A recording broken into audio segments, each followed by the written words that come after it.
Welcome back to another Bourbon Santa video. Today we're going to go through 5 whiskeys that I think are some of the most interesting that I've tried so far this year. And they're not all ones that I think are the best thing that I've tried this year, just most interesting. So we're going to start off with, which one do we start off with? Dang, we're going to start off with Anita's Choice. Now, Anita's Choice is a 6-grain bourbon. Corn, rye, wheat, barley, oats, and Carolina Gold rice. Now, that is interesting in and of itself, right? This is the only 6-grain whiskey or bourbon that I have in my collection. And that's weird, right? Super weird. 6 grains. But it's also freaking good. And I haven't revisited this since I did my review. So part of this is I found all these super interesting when I first tried them.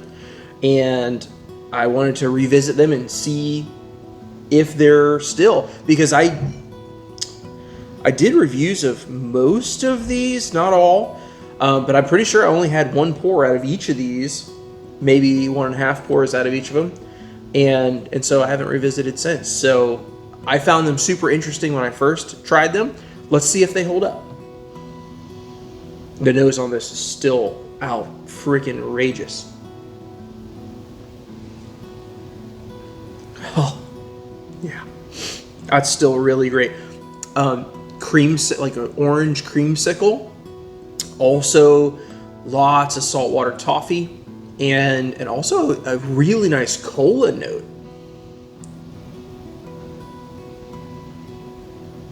Oh man, yeah. Anita's Choice. It's relatively young, but man, is it really different and really good. So there's that one. This is from Burnt Church Distillery in South Carolina.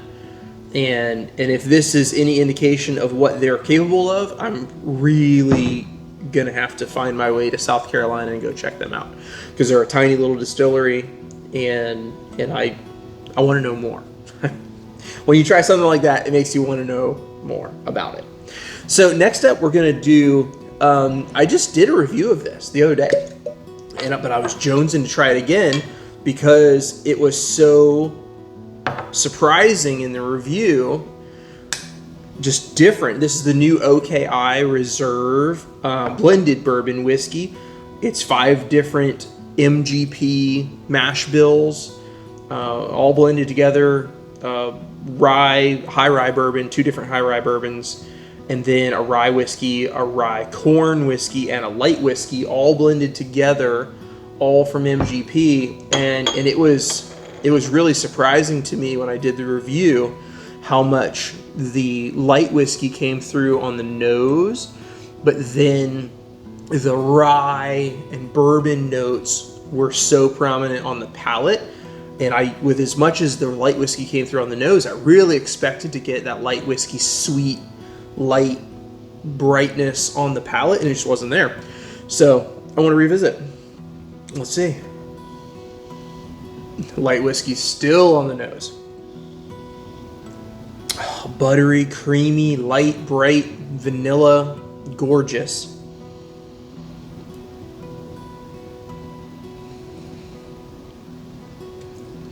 And then the palate goes with all the rye and bourbon notes. That's just a wild juxtaposition between the nose and the palate. They couldn't be more different. The palate's so dark and rich and bold, and the nose is so light and fresh and vanilla forward. And then all the barrel tannins and dark stuff is on the palate. That's amazing. They smell and taste like you're tasting and smelling 2 completely different whiskeys. I love that. I love that. That's an adventure. So, yeah, still super interesting then. I'm going to save the Buzzards Roost for last because it's a straight rye that's smoky. So I'm going to save that for last. I don't want to taint my palate. So next up, this is Barrel King. This is a single barrel from MGP. It is 120.8, I think. Yeah, 120.8, 60.4%. This was a short barrel, only 72 bottles, which is wild. And when I reviewed this, I thought that this was one of, if not the best, MGP single barrel that I've ever tasted. Let's see if that holds true. Bubblegum. I don't remember if I got bubblegum before. Oh, so rich. So creamy. Okay.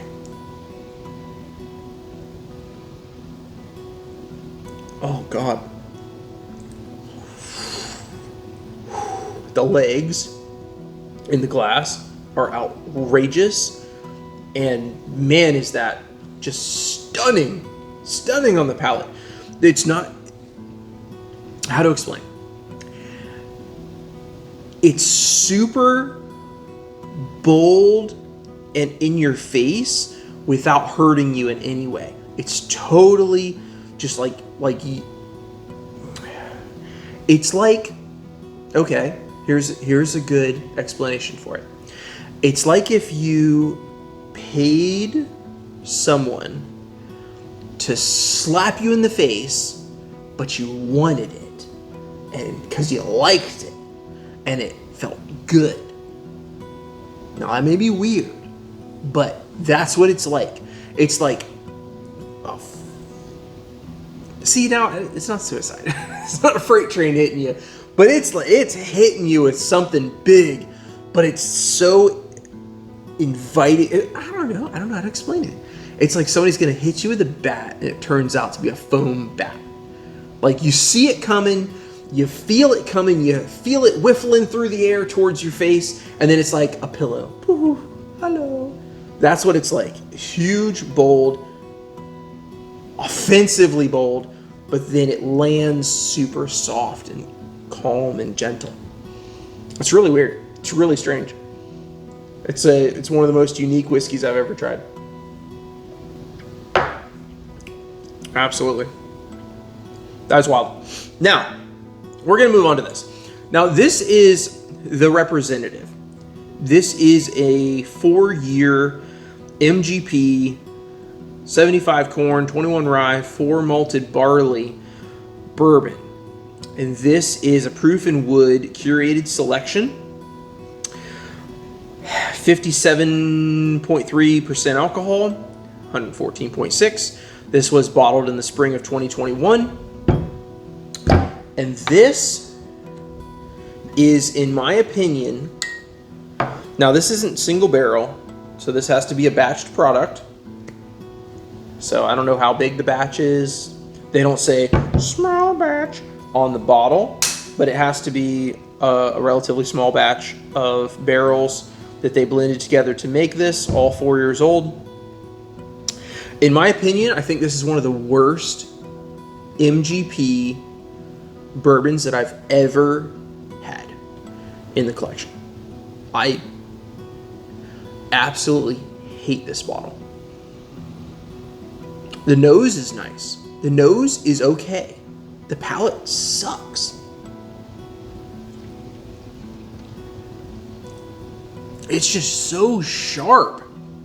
It's like someone's taking a cheese grater across the top of your tongue. It's so, in the roof of your mouth. It's like someone's taking an orange zester and in your throat. Mostly the mouth, not as much throat. Throat's fine. But like, it's just, and to me, that's really interesting. So like, why? Why is this one so abrasive? So harsh? I've had a lot of MGP. And it has the MGP profile. It tastes like, oh, there's even like an aftertaste. It's not great. That like comes. it's, I don't know. I absolutely love their Senator and the Senator Single Barrel, which are coarse ryes, which is okay, whatever. And this is the first bourbon that I've had from Proof and Wood. I've had several of the different ryes, and I've had their Dickel, the Justice, which is Dickel, so God knows I hate that. But this is the first bourbon that I've had, and maybe they're spending all their money to get good rye barrels, and they're not getting good bourbon barrels, but it's fascinating to me that this is so bad. Let me do another sip. Yeah. It's mealy, and I've had other 4-year MGP bourbons that didn't taste this grain forward and mealy and just like mushed or wet cereal. Spicy wet cereal. That's a great explanation for the palate. It's spicy wet cereal, the whole wet corn and rye and everything, and barley, but like spicy and abrasive, caustic on your tongue. It's fascinating to me that it's that bad. I don't know. Maybe other people love it. For me, that's a really interesting whiskey because it's god awful. All right, last on the list. This is Buzzards Roost. It is, I believe this is another MGP product. This is a rye. Now, what's cool about this is they are smoking the barrels with tobacco smoke, with Kentucky grown tobacco smoke, cigar tobacco. And so they toast the barrels, brand new, lightly charred oak barrels that have been toasted and then smoked with, you know what? See, this is the thing. You have to read all the words. Smoked with Kentucky aged cigar tobacco. So the tobacco wasn't grown in Kentucky. It was just aged in Kentucky. So they wouldn't put that there if it didn't mean that. We're going to have to do that. I've got to do a video on all the bull crap that's on bottles and what they really mean by the things they say on bottles. I need to do a video on that because there's a whole lot of straight up on bottles. Anyway, this is kind of wild, and the smoke is so nice and light, but clearly tobacco. It's clearly, like, if you've ever been in a cigar shop or in a cigar bar where people were all smoking cigars while you're drinking whiskey, this is like some old dude sitting at a bar over there smoking a cigar while I drink MGP rye. That's what it's like. It's really weird.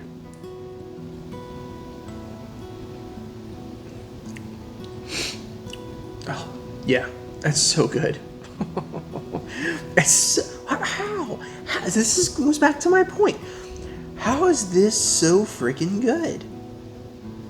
MGP, man, what the frick? They can turn out some freaking stuff. But then obviously, clearly we know they can turn out some crapola. Now, the Barrel King is 6 years, and this is 4. So, man, I don't know if those 2 years have made that much difference or what. Or if it's just barrel to barrel and this is a batch. But it's amazing. It's amazing how MGP can turn out such a variety of product. And, I mean, obviously MGP never has the goal of turning out an inferior product. That's never part of their business strategy. So they turn out all these barrels, and then people buy barrels. And then the barrels that are left over that don't get selected, obviously those get cheaper. And so trashy, non-distilling producers can snap those up. I'm not thinking about any of these in particular, I'm thinking about somebody else. They can snap them up and sell that stuff with stupid ass finishes on them to hide the crappy bourbon. It's amazing. It's amazing how the whiskey world works. We're going to talk about that in an upcoming video. We're just going to have a long conversation about the whiskey world in the near future. I got some things to say about it. But this is great. Buzzards Brew Cigar Rye. I'm so glad I bought this one. Man.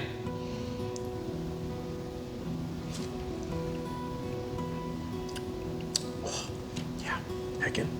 So that's it. That is 5 of the most interesting new to me whiskeys that I've tried this year. Some of them are brand new releases. The Buzzards Brews, the Barrel King, and the OKI are brand new releases. The Representative, that's been out for a while, so I'm sure some of you have already had it. And then the Anitas, I honestly don't know when the Anitas came out. It's new to me this year, so it made this little listing for today. So anyway, yeah. Thanks for watching, guys. Until next time, I hope you have a great day.